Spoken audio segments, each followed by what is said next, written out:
बिस्मिल्लाहिर्रहमानिर्रहीम। अस्सलाम वालेकुम बच्चों, आज का जो हमारा लेक्चर है वो ज्योमेट्रिक सीरीज़ को सम करने का तरीका सीखना है। तो अगर आप लोगों के पास इस तरह की ज्योमेट्रिक सीरीज़ हो तो इसको सम करने के लिए ये वाला फार्मूला लगाया जाता है, S N is equal to A one minus R N, one minus R power N divide by one minus R. तो इसमें जो चीज़ें हैं वो क्या हैं, A is the first term, R is the common ratio, N is the number of the term और S N का मतलब होता है sum up to N term. अगर यहाँ पे S20 लिखा तो होगा सम अप टू 20 टर्म।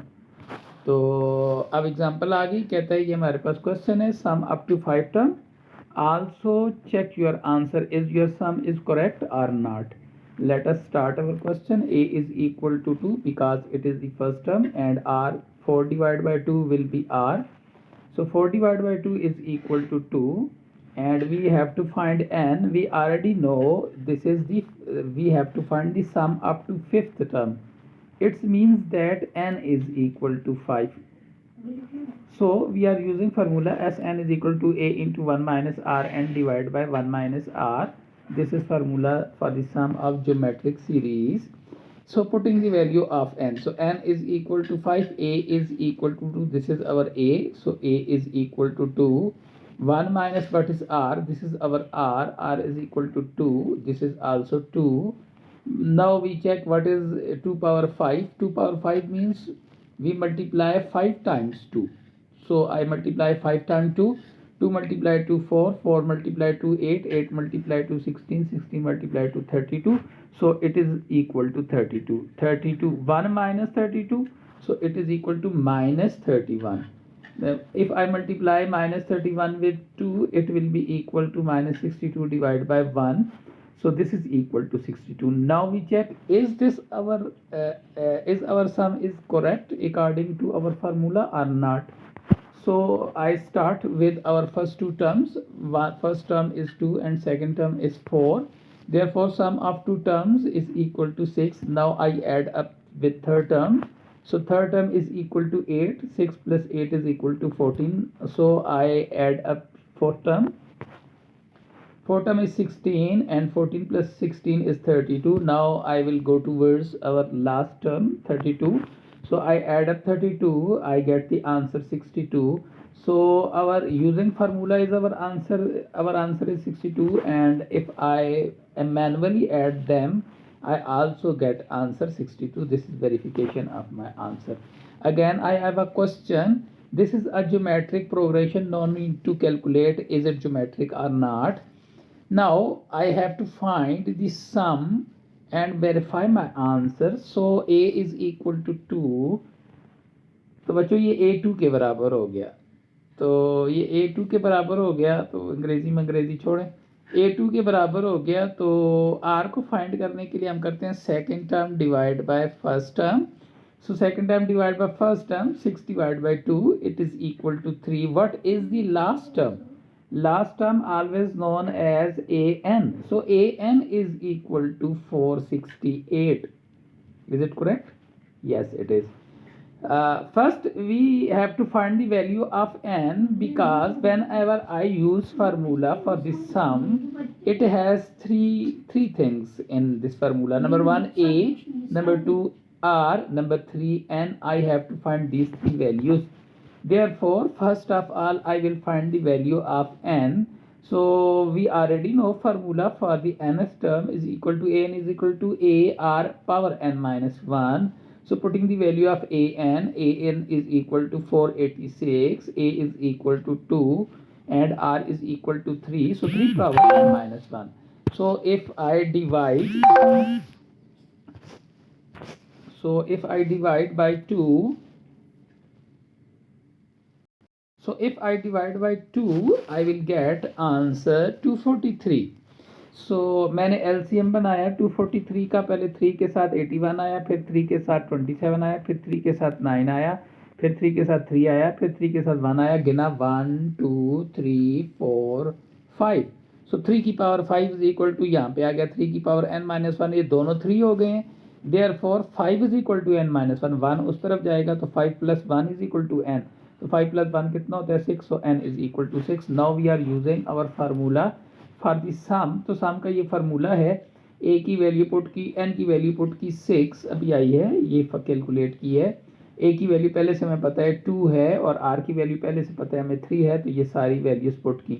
अब आ गई 3 की पावर 6, 3 की पावर 6 का मतलब होता है 1 2 3 4 5 6, 3 को 6 दफ़ा, तो इन दोनों को मल्टीप्लाई किया 9, इन दोनों को मल्टीप्लाई किया 9, इन दोनों को मल्टीप्लाई किया 9, इन दोनों को मल्टीप्लाई किया तो 81। सो 81 मल्टीप्लाई आखिरी नंबर 9 है, तो 81 को 9 से मल्टीप्लाई किया, 9 1 is 9 and 9 8s are 72, so it is equal to 729. So I will put the value of 3 power 6 in our formula. It is equal to 2 is equal to 1 minus 729.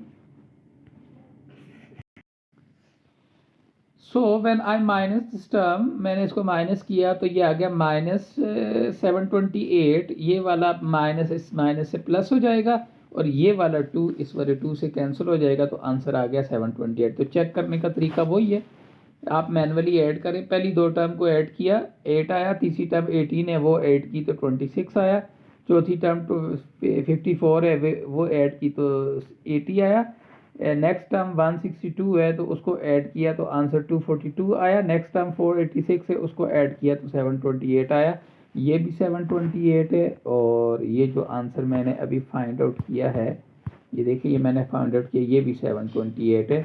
Therefore our answer is correct according to our verification.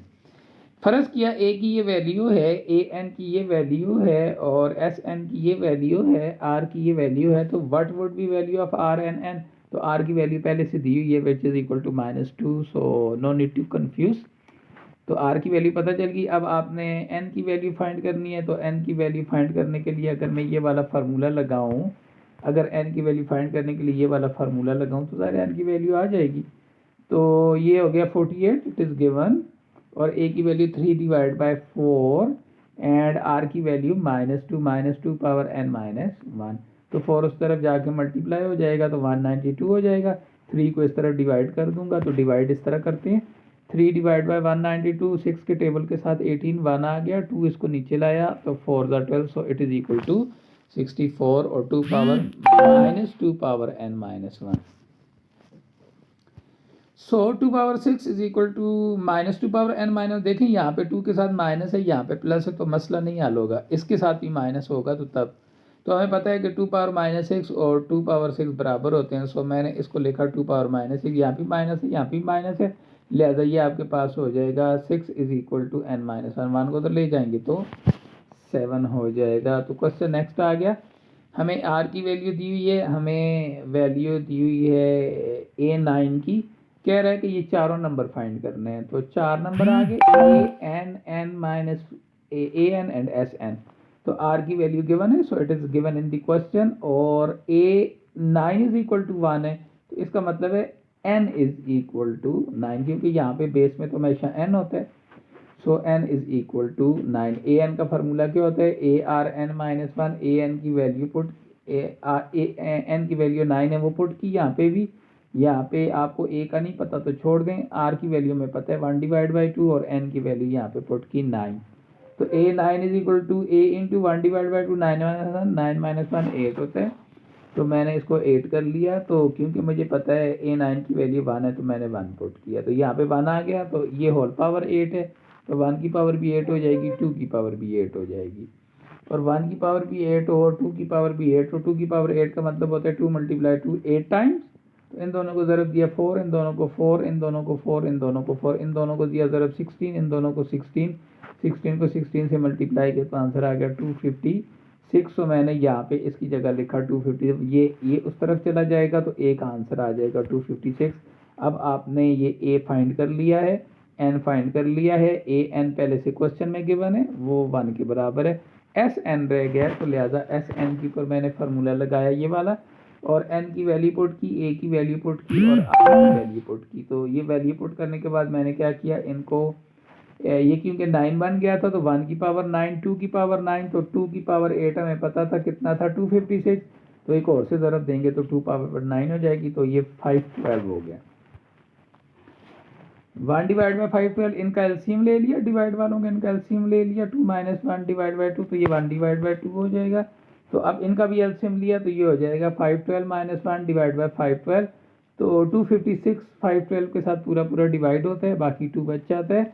तो इन दोनों को minus किया तो ये 5 11 हो जाएगा। ये 2 भी डिवाइड में, ये 2 भी डिवाइड में, लिहाजा ये दोनों भी आपस में कैंसिल हो जाएंगे। तो आंसर आ जाएगा 5 11। This is our required answer. तो अब बच्चों आप लोगों के लिए असाइनमेंट आ गई। ये 2 लेक्चर के बराबर है आज का लेक्चर। तो कल लेक्चर नहीं होगा बल्कि आपकी जूम के ऊपर क्लास ले लूँगा। तो जो मसला हुआ तो आप मुझे बताइएगा कि सर हमें वहाँ से समझ नहीं आई, तो उसको हम बोर्ड के ऊपर डिस्कस करेंगे। ओके, तो अभी असाइनमेंट की तरफ चलते हैं। तो पहला क्वेश्चन दिए हुए ज्योमेट्रिक प्रोग्रेशन है, आपने इसको इसका सम भी फाइंड करना है और इसको वेरीफाई भी करना है। नंबर 1, तो आप कैलकुलेटर इस्तेमाल कर सकते हैं। 2 की पावर 4 के लिए कैलकुलेटर डायरेक्ट आंसर देगा 16 होता है। 2 की पावर 5 के लिए आंसर होगा क्या 32। 2 की पावर 6 के लिए हाँ बिल्कुल 128। 2 की पावर 7 के लिए 256। 2 की पावर 8 के लिए 512। तो आप इस तरह भी लिख सकते हैं। तो नेक्स्ट पार्ट आ गया, ए की वैल्यू, ए एन की वैल्यू, आर की वैल्यू दी हुई है और सम की वैल्यू भी दी हुई है। आपने सिर्फ एन की वैल्यू फाइंड करनी है। सम की वैल्यू दी हुई है, एन की वैल्यू। क्वेश्चन नंबर 3 में कहते हैं ए आर की और ए एन की वैल्यू दी है, तो आप ये 4 वैल्यू फाइंड करके बताएं। तो अभी मैंने क्वेश्चन किया है तो उसके मुताबिक आप इसकी 4 वैल्यूज़ फाइंड कर सकते हैं। थैंक यू बच्चों। तो कल इंशाल्लाह जूम के ऊपर जो मसला हुआ तो आप इसके ऊपर डिस्कस कर सकते हैं। ओके, अल्लाह हाफिज़।